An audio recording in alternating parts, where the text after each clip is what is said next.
Convido os irmãos a abrirem suas Bíblias no Evangelho de João, capítulo 20.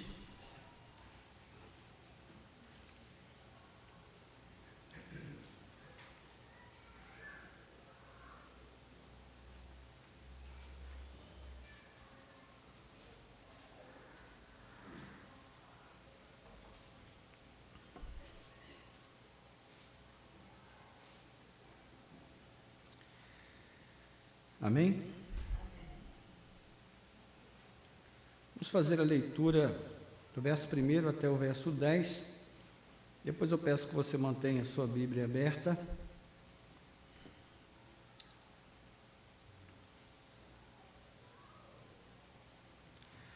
Diz assim a palavra do Senhor: No primeiro dia da semana, de madrugada, quando ainda estava escuro, Maria Madalena foi ao túmulo e viu que a pedra da entrada tinha sido removida. Então correu e foi até onde estavam Simão Pedro e outro discípulo, a quem Jesus amava, e disse-lhes: Tiraram o Senhor do túmulo e não sabemos onde o colocaram. Com isso, Pedro e outro discípulo saíram e foram até o túmulo. Ambos corriam juntos, mas o outro discípulo correu mais depressa do que Pedro e chegou primeiro ao túmulo. E abaixando-se, viu os lençóis de linho, mas não entrou. Simão Pedro, seguindo-o, chegou e entrou no túmulo. Ele também viu os lençóis e o lenço que tinha estado sobre a cabeça de Jesus e que não estava com os lençóis, mas enrolado num lugar à parte. Então, o outro discípulo, que havia chegado primeiro ao túmulo, também entrou. E ele viu e creu, pois ainda não tinham compreendido a Escritura, que era necessário que ele ressuscitasse dentre os mortos. E os discípulos voltaram outra vez para casa. Oremos. Nosso Deus e Pai, graças te damos pela leitura da tua santa palavra. Obrigado porque a tua palavra é viva, é poderosa, ela é capaz de nos ensinar, ó Deus, o caminho da fé, da esperança, da confiança, num mundo, Senhor, tão ameaçador no qual nós vivemos. Ajuda-nos nessa noite para que nós possamos aprender com a tua palavra, crescer com ela, que ela nos edifique, nos fortaleça, nos anime e também nos esclareça, de tal maneira que saímos daqui, Senhor, com uma perspectiva melhor do que aquela que chegamos, tendo orientação, direção para a vida, que em tudo isso o teu nome seja glorificado. Nós oramos em nome de Jesus. Amém.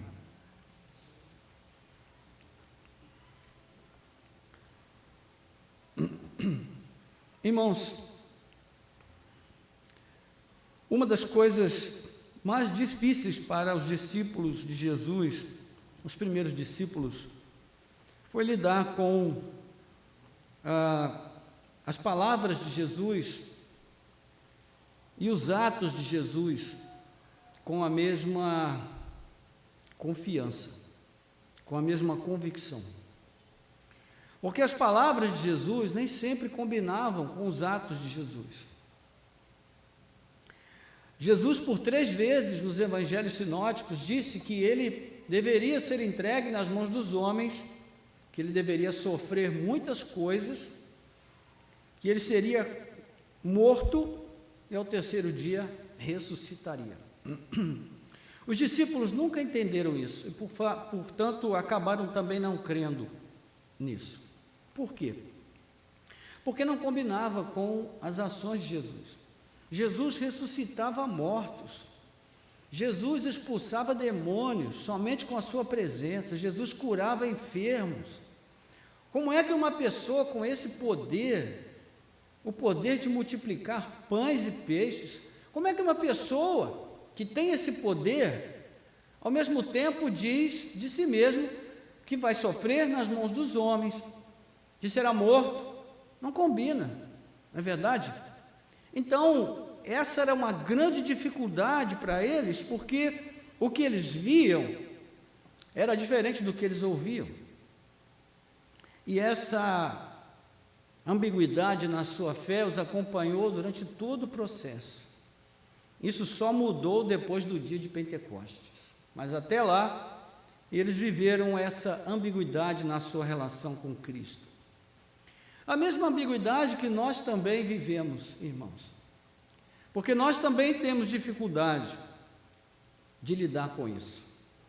Nós temos um Deus todo-poderoso, nós cremos nele, sabemos que ele tem todo o poder, que ele pode ressuscitar mortos, que ele pode expulsar demônios, que ele pode curar enfermos, mas ao mesmo tempo, a sua palavra nos diz que é possível que ele permita e até determine que nós passemos por lutas e tribulações, que nós enfrentemos dificuldades e até a morte, por causa da nossa fidelidade a ele.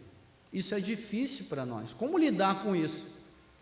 De um lado, nós temos um Deus que pode tudo, que poderia nos livrar de todo sofrimento. Nós sabemos que ele é capaz, que ele pode fazer isso. Do outro lado, nós temos a sua palavra que diz que mesmo diante dessa possibilidade, nós estamos sujeitos a sofrer nesse mundo como foi o nosso Salvador, como ele sofreu. Então, é sempre muito difícil para nós lidar com essa questão. Por isso, Jesus sempre fez exatamente tudo o que ele disse que ia fazer.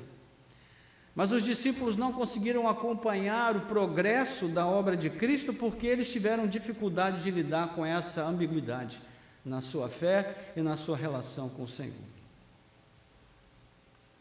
E o que nós vamos tentar transmitir nessa noite é como Jesus tratou disso na vida dos seus primeiros discípulos, em 3 situações muito específicas. Uma na vida de Maria Madalena, outra na vida dos discípulos, os 10 discípulos em particular, e a terceira, na vida de um discípulo em particular, que era Tomé.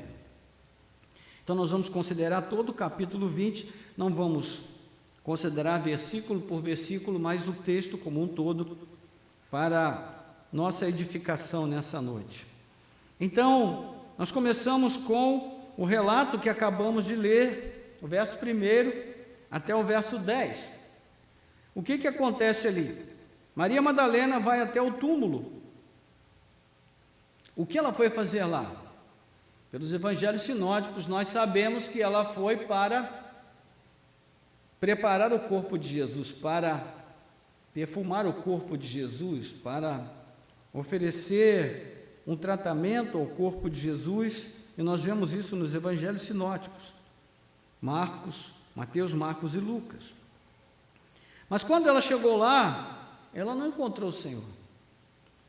Então, ela viu que a pedra havia sido removida e correu depois disso e foi até os discípulos, especialmente Simão Pedro e João, que é aqui o discípulo identificado como aquele a quem Jesus amava, e disse a eles: tiraram o Senhor do túmulo e não sabemos onde o colocaram.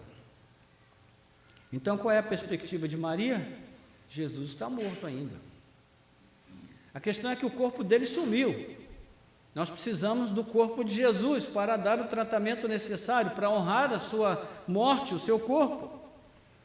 E com isso, então, Pedro e João saem e vão para o túmulo e correm juntos. E aqui tem uma questão, um detalhe irônico, né, que João faz questão de dizer que ele chegou primeiro, né, nessa corrida. E então, depois Pedro chega e ambos se aproximam do túmulo. João fica do lado de fora, Pedro entra e percebe que o túmulo realmente está vazio e que as roupas de Jesus estão ali, mas o corpo não está. Então o texto diz que eles vivenciam ali essa experiência, e há uma afirmação aqui dizendo que João, o outro discípulo, versículo 8, que havia chegado primeiro ao túmulo, entrou e diz que ele viu e creu. Mas o verso 9 diz: pois ainda não tinham compreendido a Escritura que era necessário que ele ressuscitasse dentre os mortos. E os discípulos voltaram para casa outra vez. Então, pelo que tudo indica, quando o texto diz que João viu e creu, o que ele quer transmitir para nós é que João, no seu coração, naquele momento, subiu uma desconfiança de que Jesus pudesse ter ressuscitado, mas ele não creu efetivamente nisso, porque faltava a eles a compreensão, como diz o verso 9, de tudo o que diz a Escritura, e aqui especificamente o texto está se referindo a passagens como, por exemplo, o Salmo 16, versículo 10, que fala a respeito ali do Davi, que deveria ressuscitar, que a sua alma não ficaria na morte, nem o seu corpo veria corrupção. E Pedro vai explicar esse texto mais tarde, lá em Atos, no primeiro discurso dele, dizendo que não pode se referir a Davi, porque Davi morreu, o seu túmulo estava entre eles até aquele tempo, e Davi, o seu corpo, viu a corrupção, seu corpo se decompôs.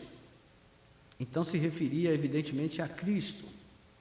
Mas isso não podia ser compreendido naquele momento por eles. Portanto, houve esse misto de fé, mas ao mesmo tempo de incredulidade, tanto de João quanto de Pedro.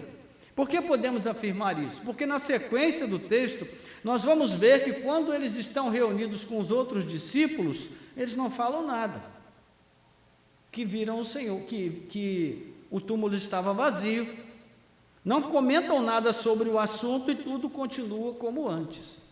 Mas a primeira pessoa com quem Jesus vai tratar é a pessoa de Maria. Nos três casos, no caso de Maria, no caso dos 10 discípulos e no caso de Tomé, o problema é a falta de fé. Mas em cada um deles a falta de fé é provocada por uma situação diferente, por um motivo diferente. Para Maria, a falta de fé é provocada pela decepção e pela tristeza. Então veja, como falamos no início, Maria foi procurar um corpo. O compromisso de Maria até aquele momento, o que ela se preparou para ver, era o corpo do Senhor morto. E o verso 11 diz que Maria, no entanto, permanecia junto à entrada do túmulo, fazendo o quê? Chorando. E enquanto chorava, abaixou-se e olhou para dentro do túmulo e viu 2 anjos vestidos de branco, sentados onde o corpo de Jesus tinha sido colocado, um à cabeceira e outro aos pés. Então, finalmente, Maria vai crer, porque ela está vendo 2 anjos sentados dentro do túmulo. Um evento sobrenatural, extraordinário, afinal de contas, não se vê anjo todo dia, né, irmãos? Mas o verso 13 diz que os anjos perguntaram para ela: mulher, por que você está chorando? E qual deveria ser a resposta de Maria? Olha, eu estava chorando, porque eu achei que alguém tinha roubado o corpo do Senhor, mas agora vendo vocês aqui, eu já sei que ele ressuscitou. Mas o que ela disse? A mesma coisa que ela havia dito para os discípulos. Ela respondeu: porque levaram o meu Senhor e não sei onde o puseram. Maria ainda está comprometida com o Cristo morto, com Jesus que não cumpriu o que prometeu, que está no túmulo, ou está em qualquer outro lugar, porque o levaram. E o verso 14 diz que depois de dizer isso, ela se virou para trás e viu quem de pé? Jesus, versículo 14. Mas não reconheceu que era Jesus. Por que não reconheceu? O seu coração estava tomado de decepção e de tristeza, de abatimento. E Jesus perguntou para ela: mulher, por que você está chorando? A mesma pergunta dos anjos. A quem você procura? Meus irmãos, faltou Jesus, só faltou Jesus desenhar. E aí, ela, supondo que fosse quem? O jardineiro, é claro, não é? O jardineiro, só podia ser o jardineiro.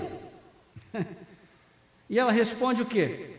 A mesma coisa. Maria, parece aqui aquele história do samba de uma nota só. Se o Senhor o tirou daqui, diga-me onde o colocou e eu o levarei. A mesma história. Você percebe como Maria está presa aqui num ciclo de incredulidade, de cegueira espiritual. motivada pela decepção e pela tristeza. Ela não consegue enxergar nada além do luto dela, da tristeza dela, da dor do seu coração. Ela não consegue ver nada. E então, acontece algo extraordinário. Versículo 16. Jesus diz o quê? Maria. Só isso que ele diz. Foi o suficiente. Ele disse Maria. E ela, voltando-se, lhe disse em hebraico, Raboni, que quer dizer mestre. O que aconteceu? De repente ela reconheceu que era Jesus. O que Jesus disse? Ele não disse, sou eu, Maria, estou aqui. Não, ele só disse, Maria. O que aconteceu aqui foi aquilo que Jesus havia afirmado em João capítulo 10. Ele disse que eu sou o bom pastor dá a vida pelas suas ovelhas. E no versículo 3 ele diz assim, as minhas ovelhas ouvem a minha voz, eu as chamo como? Pelo nome, e elas conhecem a minha voz. Olha só que extraordinário. Então Maria agora, ela reconhece a voz do seu pastor. Meus irmãos, tinha muitas Marias no grupo de Jesus, não tinha? Tinha Maria, mãe de Jesus, tinha Maria, a irmã de Lázaro, e tinha Maria Madalena. Mas veja, quando Jesus fala Maria, a Maria Madalena entende que é o mestre que está falando com ela. Ela reconhece a voz do bom pastor. E é assim que Jesus se revela a Maria. Você percebe o que Jesus faz? Ele desce um degrau de onde ele está, da posição que ele está, e ele vem até o pequeno mundo de Maria, onde ela está ali no seu luto, na sua tristeza, no seu abatimento, para mostrar a ela que ele está vivo. E meus irmãos, isso é o que Cristo quer fazer com todos nós. Ele quer se revelar a nós como um Cristo vivo.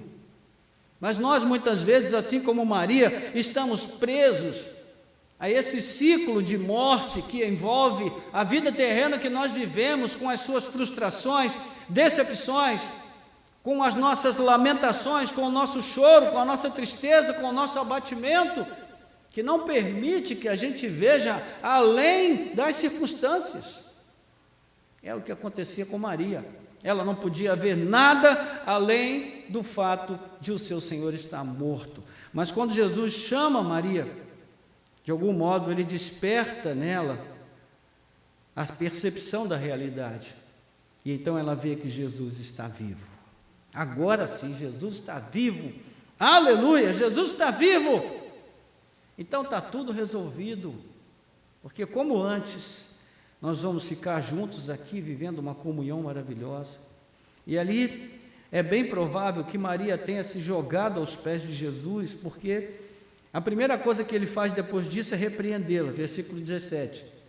Jesus continuou, não me detenha, porque ainda não subi para o meu Pai, mas vá até os meus irmãos e diga a eles, subo para o meu Pai e o Pai de vocês, para o meu Deus e o Deus de vocês. Ou seja, qual é o sentido aqui, irmãos? Jesus está mostrando para Maria que agora ela precisa aprender a viver crendo que Ele está vivo, e isso deve bastar para ela. Ela não vai poder vê-lo sempre, todo dia, estar com Ele como acontecia antes, porque veja, o Jesus é o mesmo, mas o momento é outro. O momento é um momento pós-morte, é um momento pós-ressurreição, em que ele está seguindo o curso daquilo que havia sido planejado, ele está fazendo tudo o que ele disse que faria, ele está no processo e no progresso da obra que ele veio realizar, e ele está dizendo, Maria, você precisa viver no progresso da obra, assim como eu estou vivendo. Então, minha filha, daqui para frente, pare de ficar chorando na sepultura, procurando aquele que está vivo entre os mortos, e vá anunciar que ele vive, vá dizer às outras pessoas que ele vive, e por isso você também deve viver como quem vive servindo ao Senhor ressurreto. Você precisa mudar, Maria. Agora não há mais motivo para choro. A vida com Cristo reto, com Cristo ressurreto, é uma vida de alegria, é uma vida de celebração, é uma vida de contentamento, é uma vida de ânimo, de boa disposição, é uma vida de fé, é uma vida de esperança. Acabou essa história de procurar o corpo de Cristo, porque Cristo está vivo. Acabou essa história de viver comprometido com a morte, porque agora a sua missão é viver comprometida com a vida. Então, Maria Madalena foi e anunciou aos discípulos, e o que ela diz? Eu vi o Senhor. E contava que Jesus lhe tinha dito essas coisas. Então, agora sim, os discípulos vão crer, não é?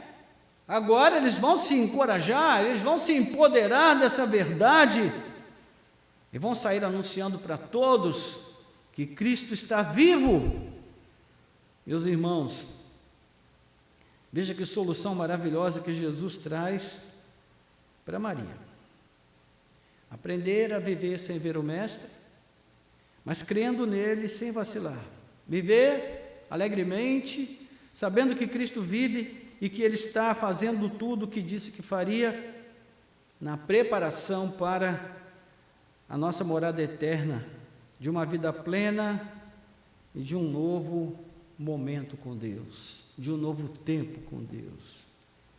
Mas ela precisa anunciar isso aos discípulos. Mas será que eles vão crer? O versículo 19 nos responde: ao cair da tarde, naquele dia, o primeiro da semana, estando trancadas as portas da casa onde estavam os discípulos, como? Com medo dos judeus, Jesus veio e se pôs no meio deles, dizendo: que a paz esteja com vocês. Olha só, os discípulos que viram Jesus ressuscitar mortos, expulsar demônios, curar enfermos, perdoar pecados, multiplicar pães e peixes, eles agora estão trancados num quartinho do medo por causa do temor de perderem suas próprias vidas. Jesus já havia advertido esses homens há muito tempo. Ele disse: olha, vocês vão ser perseguidos também, vocês vão sofrer porque vocês creem em mim. O castigo, a espada, virá também sobre as suas vidas, mas eles não estão dispostos a sofrer. Então eles querem se proteger, por isso eles estão trancados num quartinho. Os 10 discípulos, qual é o motivo da sua falta de fé? O medo. Se Maria havia sido impedida de crer por causa da tristeza, da decepção, da frustração, os discípulos estavam fracassando por causa do medo. E Jesus chega no meio deles e diz: que a paz esteja com vocês. E é interessante, irmãos, que a paz é a solução que Jesus traz para os discípulos em meio aos temores do sofrimento. No capítulo 14, versículo 27, no capítulo 16, versículo 33 de João, do Evangelho de João, Jesus vai dizer a eles: a minha paz está com vocês. No mundo vocês terão aflições, mas tenham bom ânimo, eu estou com vocês, tenham paz. E agora, mais uma vez, ele repete esta liturgia da ministração da paz. Lembrando das palavras do profeta Isaías, no capítulo 9, quando ele promete que Cristo, que o rei messiânico que virá, que nós sabemos ser o nosso Jesus, o nosso Cristo, ele é o príncipe da paz. No capítulo 52, também ele fala sobre esse reino de paz. É a paz messiânica que Cristo traz para os seus discípulos, dizendo: agora não há mais motivos para temores, para angústia, para ansiedade, porque vocês podem viver em paz. A paz que nasce da certeza de que Cristo está vivo. E dizendo isso, versículo 20, lhes mostrou as mãos e o lado. Então os discípulos se alegraram, como? Ao ver o Senhor. E Jesus lhes disse outra vez: que a paz seja com vocês, assim como o Pai me enviou, eu também envio vocês. Ou seja, tudo aqui está ligado a dois tipos de perspectiva. A perspectiva de crer porque vê, porque viu, e a perspectiva de crer porque confiou no que ouviu. Então veja, o texto lá no início diz que João viu e creu. Maria, quando vai dar testemunho, ela diz que viu o Senhor.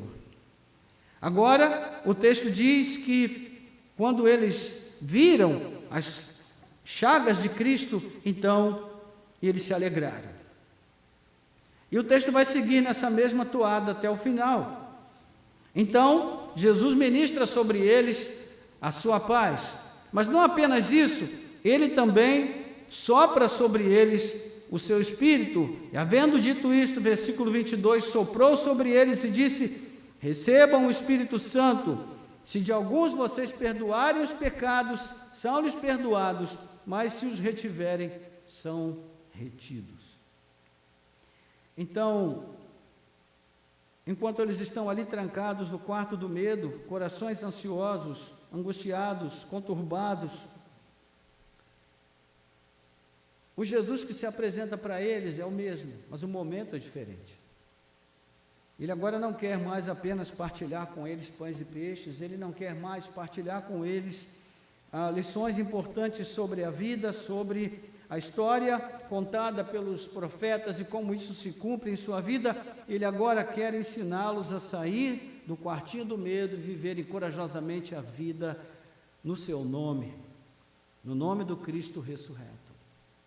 Então, ele os manda sair e anunciar que Cristo vive, assim como eles disseram a Maria. Então veja que a perspectiva agora na relação com Cristo é diferente, irmãos, porque Cristo vive, Ele está vivo, então Ele também nos chama para uma perspectiva diferente, uma vida vivida na presença do Cristo vivo. E a presença do Espírito Santo nos corações dos discípulos deveria convencê-los e encorajá-los a sair e fazer aquilo que Cristo determinou. O que nos faz lembrar aqui esse sopro do Espírito? Onde nós vemos na Bíblia o sopro do Espírito sobre alguém, irmãos?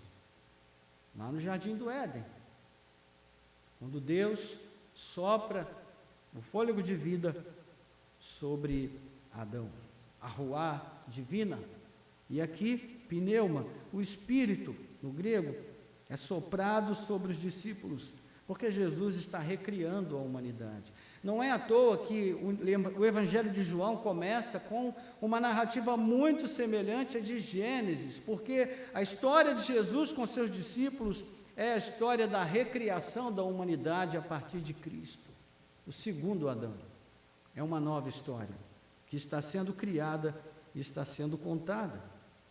Então agora sim, Jesus se revelou a eles, mostrou as feridas, eles estão alegres e eles vão sair para fazer a obra, aleluia! É isso que vai acontecer, irmãos. Veja aí o versículo 24. Tomé, um dos 12, chamado Dídimo, não estava com eles quando Jesus veio. Então os outros discípulos disseram a Tomé: o quê? Vimos o Senhor. Mas ele respondeu: se eu não vir o sinal dos pregos nas mãos dele, e ali não puser o dedo, e não puser a minha mão no lado dele, de modo nenhum acreditarei. E aí, passados os 8 dias, dos discípulos de Jesus estavam outra vez reunidos, Tomé estava com eles, estando as portas trancadas. Jesus veio, pôs-se no meio deles e disse, de novo, que a paz esteja com vocês. E logo disse a Tomé: põe aqui o seu dedo, veja as minhas mãos, estenda também a sua mão e ponha ao meu lado, Não seja incrédulo, mas crente. Ao que Tomé respondeu: Senhor meu e Deus meu. Jesus lhe disse: você creu porque me viu? Bem-aventurados os que não viram e creram. Então, veja, irmãos, que a solução que Jesus traz para Maria é a mudança de perspectiva no olhar dela sobre a sua relação com Cristo, porque Cristo está vivo. A solução que Jesus traz para os 10 discípulos amedrontados, 10 porque Judas já não estava mais com eles e Tomé estava ausente, como o verso 24 vai dizer. A solução que Jesus traz para eles é também uma mudança nesse sentido, e eles entendam que Jesus é o mesmo, mas o momento é outro. Cristo está vivo, como ele disse que estaria depois da sua morte. E se Cristo está dando seguimento à sua missão, os discípulos também precisam dar seguimento à sua missão com Cristo. Porque parece que tudo ficou parado naquele momento da crucificação. Então Maria ficou aprisionada por causa da decepção, da frustração. A mesma frustração e decepção que provocou o medo pela incredulidade dos discípulos e os fez ficarem trancados às portas, a porta, né, lacrada ali em Jerusalém, no cenáculo, amedrontados, até de sair na rua, porque tinham medo de perderem suas vidas. Estavam acovardados, porque a incredulidade, meus irmãos, nos acovarda, nós nos tornamos covardes. Não temos coragem para enfrentar a vida com os seus desafios, com as suas lutas, com as suas circunstâncias difíceis, desagradáveis.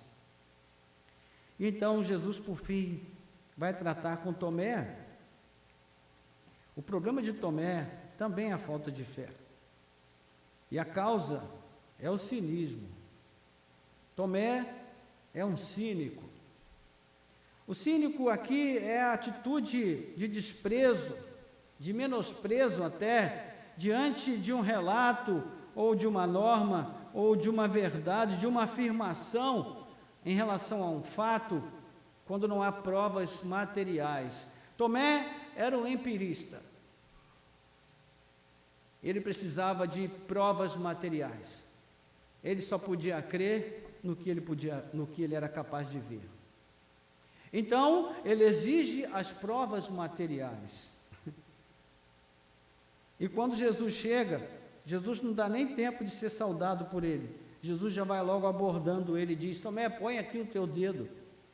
Veja as minhas mãos, estenda também a sua mão e põe aqui do meu lado. Não seja incrédulo, mas crente. Então, o sintoma de Tomé é essa atitude de revolta, de ceticismo camuflada. Sabe, quando a gente fica com raiva de Deus, fica com vontade de dizer um monte de coisa para Ele, mas a gente mantém aquela capa de crente. E as pessoas dizem para a gente assim: como é que você está? Ah, está tudo bem. Você está ali se remoendo, doido para explodir, mas você diz assim: não, está tudo bem, eu creio. Mas lá no coração tem aquela mãozinha dizendo assim. Meus irmãos, uma das funções dos salmos de lamento é nos ensinar que nós temos liberdade até de reclamar com Deus. Nós temos liberdade de lamentar na sua presença as desventuras da vida. O que nós não podemos fazer é agir com irreverência, mas nós podemos abrir o coração perante Ele e dizer: Senhor, a minha situação aqui está muito difícil, porque eu estou perdendo a minha fé. Eu estou com dificuldade de crer que o Senhor vai fazer alguma coisa diferente nessa circunstância, então me ajuda. O Tomé, ele não agiu assim. Ele entrou pelo caminho do cinismo. Sabe? Continuou na igreja. Então as pessoas diziam: Deus vai mudar. E Tomé concordava, balançando a cabeça afirmativamente, mas no seu coração ele já não podia crer, ele duvidava. Então, quando os discípulos disseram, vimos o Senhor, ele cinicamente disse, se eu não vir o sinal dos pregos nas mãos dele, não puser o dedo, não puser ali o meu dedo, não puser a minha mão no lado dele, de modo nenhum acreditarei. Uma resposta cínica, uma atitude cética, de incredulidade acentuada. Jesus é o mesmo, mas as circunstâncias são diferentes, o momento é diferente. Jesus não pode mais admitir que entre os seus discípulos, na relação deles com o Cristo, que agora é o Cristo ressurreto, permaneça aquela dificuldade de crer no que ele diz. Uma escolha deve ser feita, e a escolha é crer mesmo sem ver. É essa a solução que ele traz para Tomé. Agora Tomé chega ao ponto de confessar que Jesus é Deus. Olha só a fé que Tomé professa. Esse homem tem uma fé poderosa. Ele até chega ao ponto de dizer que Jesus é Deus. É o único discípulo que afirma isso taxativamente. Senhor meu e Deus meu. Até onde iria essa fé de Tomé? Até o próximo desafio? Até a próxima frustração? Até a próxima decepção, como Maria? Até a próxima circunstância que trouxesse medo, como os 10 discípulos? Ou seja, a solução aqui é o amadurecimento da fé para todos. E a ordem de Jesus para todos eles é a mesma: saiam. Para Maria, saia dessa autocomiseração, saia desse lugar de comprometimento com o Cristo morto, porque Ele está vivo, saia desse culto à tristeza, à decepção, à frustração, avance, dê um passo para frente, olhe para Cristo, Ele está vivo, e você precisa viver como quem serve a um Cristo vivo. É uma vida alegre, não é uma vida cabrunhada, cabisbaixa, murmuradora. Jesus está trazendo solução para essas pessoas. Ele desce até o nível delas. Veja, meus irmãos, Jesus não precisava fazer isso. É o Cristo vivo, meus irmãos, que está aqui, glorificado. E ele desce naquele degrau mais baixo dos discípulos, onde eles estão com medo, onde eles estão incrédulos. Ele se deixa tocar, ele diz, põe a sua mão aqui. Imagine isso. Jesus podia ter simplesmente dito, olha pai, não dá para trabalhar com essa gente, não tem como, eu fiz o meu melhor, mas esse povo tem um coração muito duro, você manda fogo, vamos acabar com tudo porque não tem esperança. Mas Jesus o que faz, irmãos?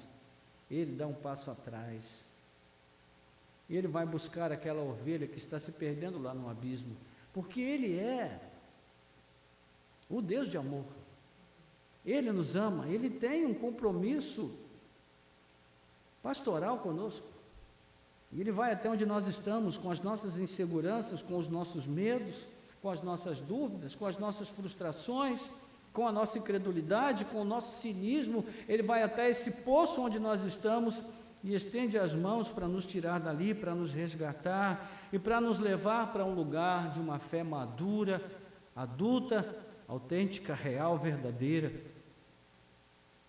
E é isso que nós precisamos buscar no Senhor, irmãos.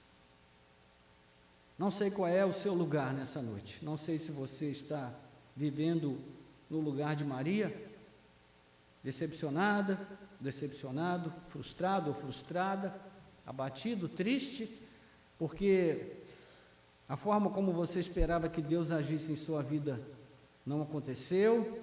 Mas eu digo para você, não faça aliança com o Cristo morto, porque Ele está vivo. Ele está vivo na sua vida, Ele está presente na sua vida, e você precisa vê-lo pela fé.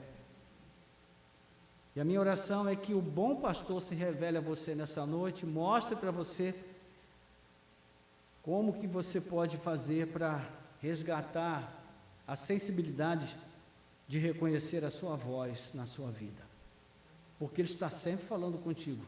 É possível que você não ouça e não entenda o que Ele diz, que você não reconheça a sua voz, mas Ele está sempre falando com você, inclusive agora, nesse momento, através da sua palavra. Talvez você esteja no lugar daqueles 10 discípulos, aprisionado aí dentro de de um ciclo, de um vórtice de medo, de insegurança, com medo do mundo ao seu redor, com medo das circunstâncias ao seu redor. Imagine a população do Rio de Janeiro, das áreas onde o conflito se deu, de onde tanta gente morreu. Imagine a situação de medo, de insegurança dessas pessoas. Mas, meus irmãos, todos nós estamos expostos a esse tipo de risco, porque nós vivemos num mundo extremamente hostil, um mundo mau, um mundo violento, um mundo onde a morte vem sendo cultuada por pessoas dos mais altos escalões da sociedade, onde pactos com Satanás estão sendo feitos todos os dias para que países inteiros sejam governados debaixo desse peso maligno e satânico da mão desses governantes. Mas, meus irmãos, Jesus está vivo. E é nesse contexto de morte que Ele se revela a nós e diz: não tenham medo, tenham paz, que a paz seja contigo, que a paz seja com o teu coração, confia. Porque, meus irmãos, assim como Cristo vive, nós também vivemos nele. Porque aquele que crê no Senhor, ainda que esteja morto, viverá. Essa é a promessa. Talvez você esteja como Tomé, já vivendo aí, nesse cadinho do cinismo, do ceticismo, da incredulidade. Mas hoje é tempo de voltar. É tempo de buscar um lugar de arrependimento na presença de Deus e dizer: Senhor, olha, eu preciso ser muito honesto contigo, eu já não consigo crer, estou com dificuldade de ler a Bíblia, de orar, porque o meu coração está andando nessa direção da incredulidade, eu estou com muita dificuldade de acreditar no Senhor, estou com muita dificuldade de crer na Tua Palavra, estou com muita dificuldade de perceber que o Senhor está perto de mim, que o Senhor tem comunhão comigo. Eu estou bem próximo de Tomé, mas eu quero ser curado nessa noite. E o Senhor está aqui para curar você, para restaurar a sua fé, a sua confiança nele. Amém, irmãos? Louvado seja Deus. Sabe como é que isso termina? E aqui eu também vou concluir. Versículos 30 e 31, na verdade, Jesus fez diante dos seus discípulos muitos outros sinais que não estão escritos neste livro. Estes, porém, foram registrados para que vocês creiam que Jesus é o Cristo, o Filho de Deus, e para que, crendo, tenham vida em seu nome. Louvado seja Deus.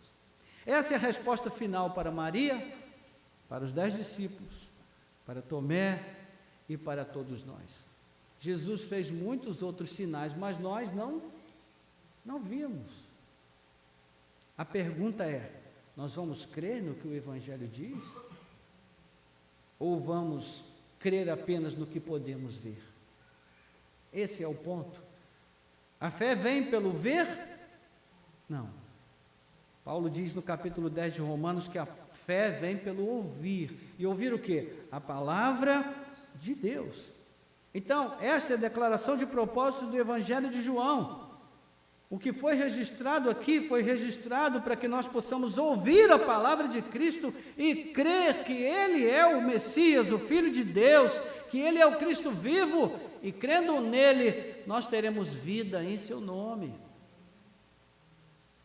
Essa é a oferta que Cristo traz, essa é a solução que Ele tem para nós, irmãos. Louvado seja Deus. Veja que os sinais, eles não são feitos não foram feitos por Jesus para que nós creiamos que Ele pode fazer milagres, não. Os sinais foram realizados para que nós creiamos que Ele é o Cristo, o Messias que devia vir, ou seja, Ele veio, Ele cumpriu e está cumprindo o seu propósito, assim como Ele disse que Ele viria, como foi prometido que Ele viria, Ele veio, como foi prometido que Ele viveria neste mundo, Ele viveu, como foi prometido que Ele faria sinais pertinentes ao reino messiânico instaurado no mundo, Ele fez, como foi prometido que Ele ia morrer, Ele morreu, Ele sofreu, como foi prometido que Ele ia ressuscitar, Ele ressuscitou, como foi prometido que Ele voltaria para o Pai, Ele voltou, e como foi prometido que Ele voltaria para consumar o reino, Ele voltará, e não falhará, irmãos. Então nós precisamos crer. Jesus é o mesmo, mas o tempo é outro. Nós estamos vivendo num tempo diferente. Nós estamos vivendo nos últimos tempos de expectativas pela segunda vinda do Senhor. E você sabe o que é mais curioso, e aqui eu vou concluir mesmo. Maria pensou que Jesus fosse o jardineiro, não é verdade? Aqui no texto que segue falando com os discípulos, ele sopra sobre eles o Espírito Santo, reproduzindo a criação do homem lá na primeira criação, no livro de Gênesis.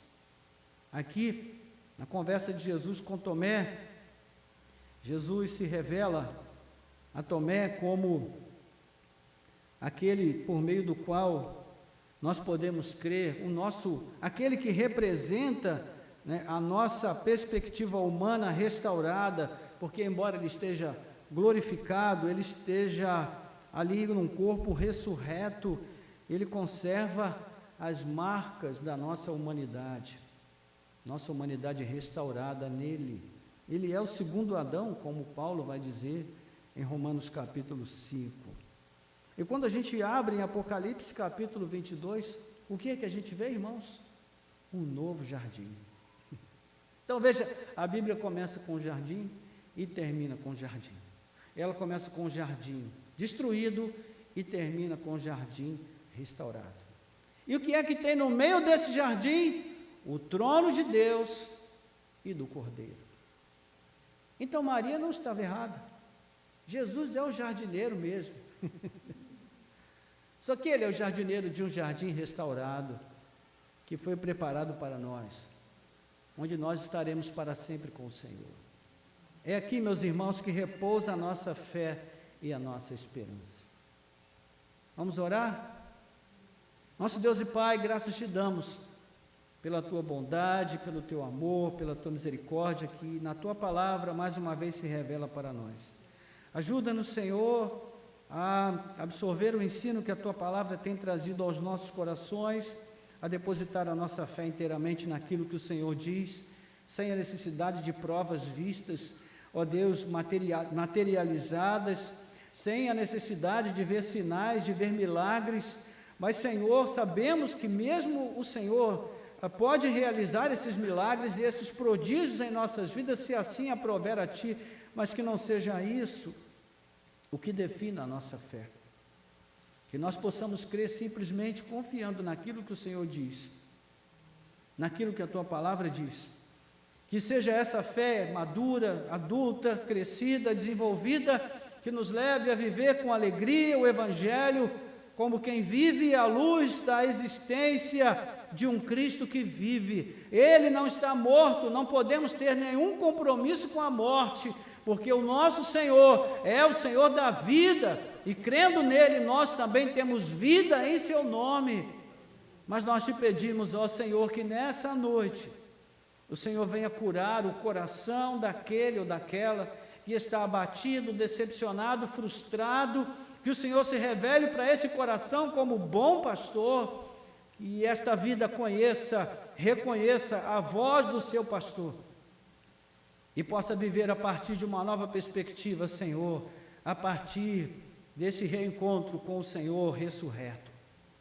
Que o Senhor possa tomar também os corações que estão sendo, ó Deus, atacados pelo medo, pelo pânico, pela angústia de viver neste mundo ameaçador, em meio ao qual nós estamos. Ó Pai, o medo de testemunhar o Evangelho, o medo das consequências de um comprometimento com o Senhor, que o Senhor também venha curar esse coração abatido pelo medo, aprisionado pelo medo, que o Senhor traga libertação nessa noite e abra as portas, Senhor, deste lugar de escuridão, para que o teu filho, a tua filha saia deste lugar. Receba, Senhor, a bênção do teu Espírito sobre a sua vida de um modo renovado e possa anunciar que vive uma vida de fé e confiança no Cristo vivo. Louvado seja Deus. E que o Senhor também cure os corações tomados, quem sabe, Senhor, pelo cinismo, pela incredulidade disfarçada de fé e confiança, pela incredulidade não confessada, não admitida, mas que está presente no coração, que traz, Senhor, a tristeza, que traz, ó Deus, o sofrimento de estar na igreja, mas não poder crer em Ti verdadeiramente. Ó Pai amado, transforma esses corações, opera com o Teu poder. Ó Senhor, ajuda-nos a crer mesmo sem ver. Tira toda a incredulidade do nosso coração, Pai. Ajuda-nos a vivermos uma vida de plena sinceridade contigo. Que nós possamos abrir os nossos corações nessa noite e Te pedir, Senhor, vem curar toda a incredulidade dos nossos corações. Nós Te pedimos, Senhor, entregando a Ti as nossas vidas para que nós possamos ser também levados a esta solução que serve para todos, de entender que tudo que o Senhor realizou neste mundo foram apenas pequenos sinais para nos levar a crer que Jesus é o Cristo, o Messias, aquele que devia vir ao mundo, o Rei que veio para estabelecer um reino espiritual, mas que um dia será feito visível a todos e a todas, e aqueles que conhecem o Senhor viverão com Ele nesse reino glorioso, restaurado para todos sempre. Louvado seja Deus. Que o Teu nome seja louvado, engrandecido, glorificado através da Tua palavra aos nossos corações. Nós Te pedimos e agradecemos em nome de Jesus. Amém. Glória a Deus.